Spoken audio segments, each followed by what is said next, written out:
Did you know that the cost of a bad senior sales hire, it can easily rocket past 3 times their annual salary?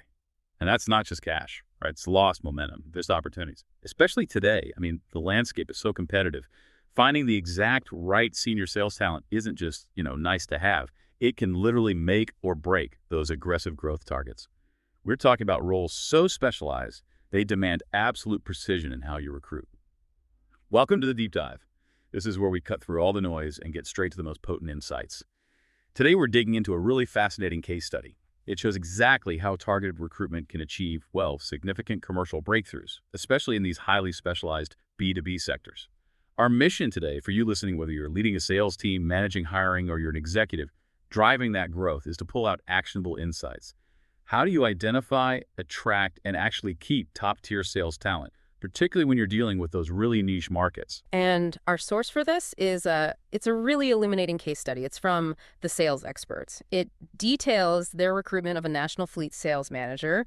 This is for a UK-based B2B automotive manufacturer, and it's a perfect real-world example, Shows the power, maybe even the absolute necessity of strategic talent acquisition when the stakes are high.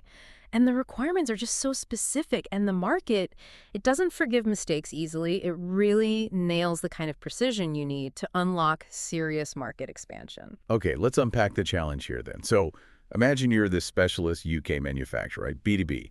You make critical vehicle components. Your clients aren't everyday consumers. They're commercial fleets, big leasing companies, public utilities, even emergency services all across the UK.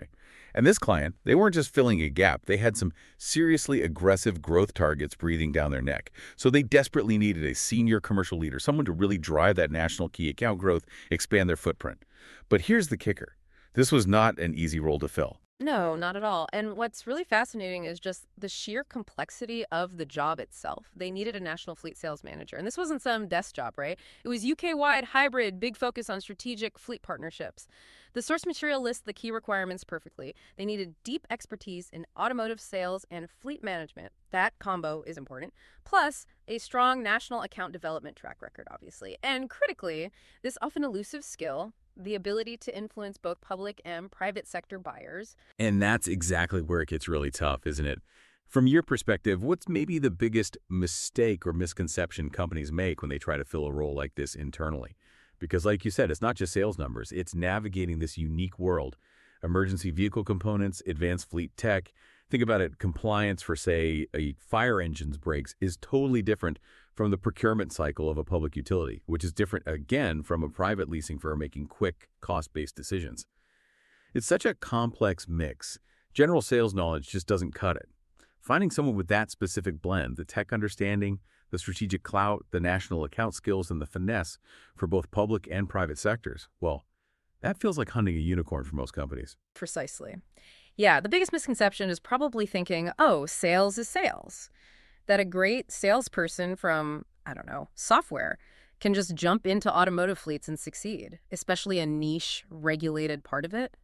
Or maybe they just underestimate the time and resources needed to find someone with that specific blend of deep domain knowledge and strategic leadership. Yeah. So they might rely on generalist recruiters or maybe their internal HR, who frankly probably don't have the deep network or the right assessment tools to really vet for these capabilities. And the cost, the opportunity cost of having that critical role empty for months, or worse, making a mishire, it's huge. You're not just losing salary, you're losing market share, losing momentum. Okay, so if it's that hard, how did the sales experts actually tackle it? Because just sticking an ad on LinkedIn, that's clearly not going to work for this kind of specialized talent, right?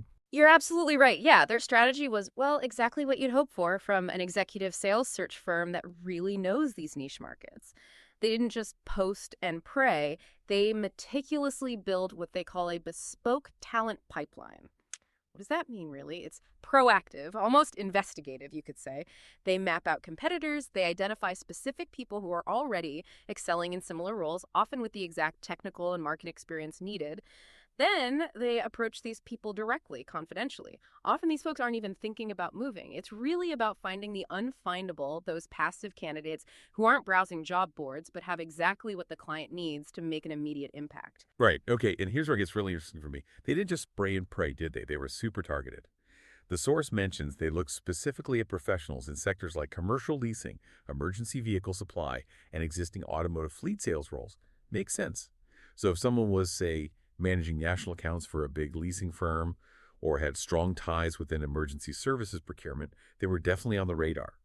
And their outreach wasn't just generic emails. It was direct messaging, calls, and email engagement. Very direct, very personalized, very professional to start those quiet conversations. Precision targeting, not just casting a wide net. Exactly. And the evaluation stage was just as rigorous. It went way beyond just looking at a CV. Candidates weren't just checked for interest or past titles. They were properly assessed on fleet sector experience, their approach to strategic sales planning, and their leadership capabilities. It was a multi-stage thing. This makes sure you're looking not just at what they did, but their actual skills, how they think strategically, and their potential fit within the client's specific world.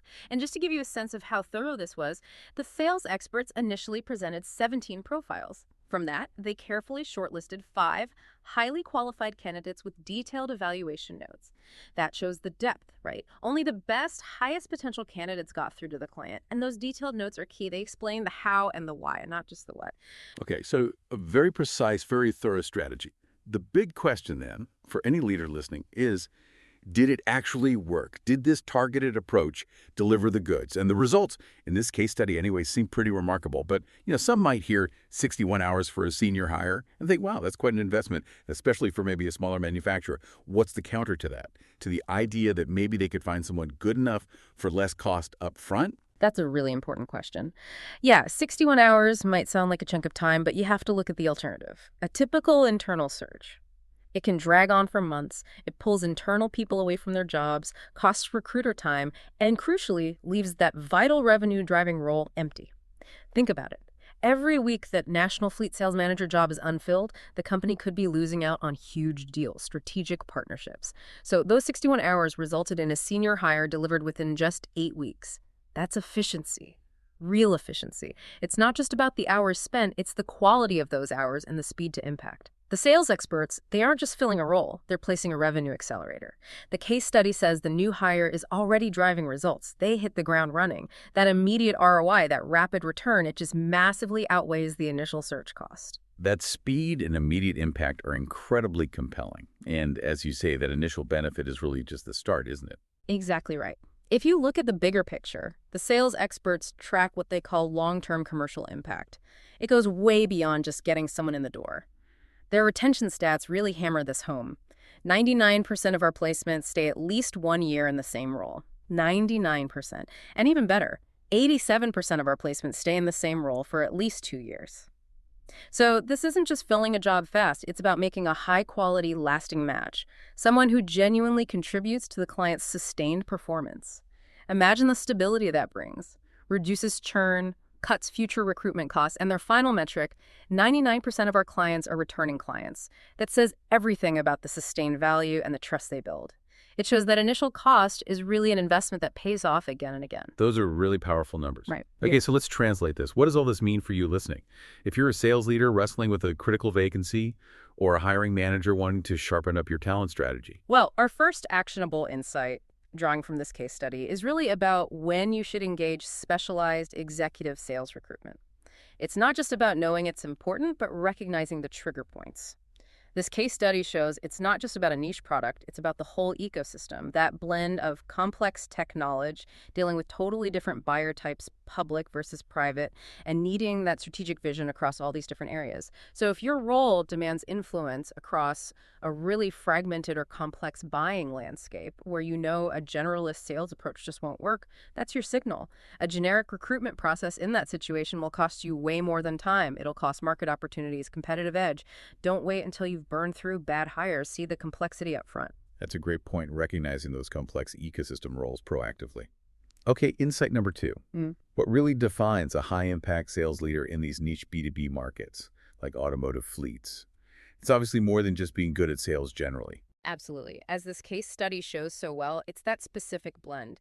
You need the deep technical or sector expertise understanding fleet management regulations, maybe the specific needs of emergency vehicles, for example.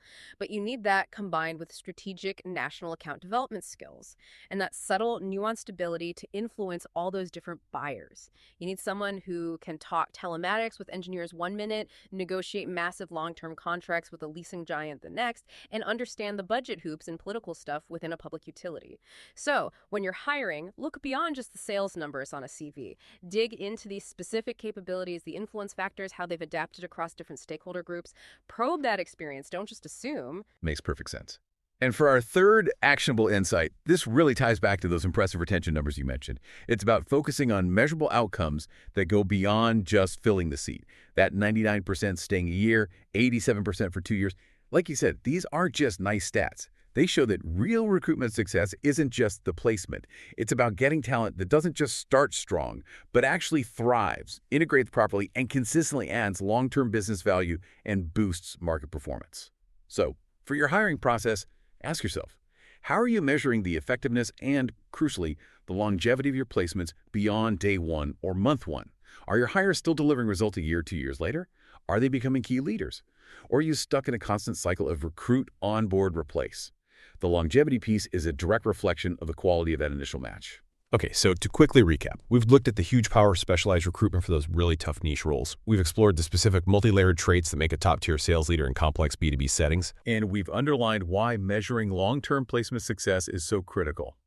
If you're grappling with similar challenges, finding that perfect, high-impact sales leader for your own specialized market, or maybe you just want to explore this stuff further, Then maybe consider this. What's the true cost of getting it wrong? The cost of a bad hire in a senior sales role in your specific organization versus the investment in a precise, specialized recruitment strategy. What opportunities are slipping away? What ground are competitors gaining? What growth targets are being missed while you wait for the right person to just magically appear through less focused methods? Think about the massive impact of getting that crucial hire right the first time, not just on your revenue, but on your team's morale and your overall market momentum. that's definitely something powerful to think about. For those of you who do want to dive deeper into insights and solutions for driving that commercial success, we really encourage you to visit thesalesexperts.com. You'll find more case studies there, lots of valuable resources, and you can learn more about their broader services too, things like their sales academy, various sales coaching programs, all designed to lift your team's game and help you make the smartest talent decisions. That's thesalesexperts.com.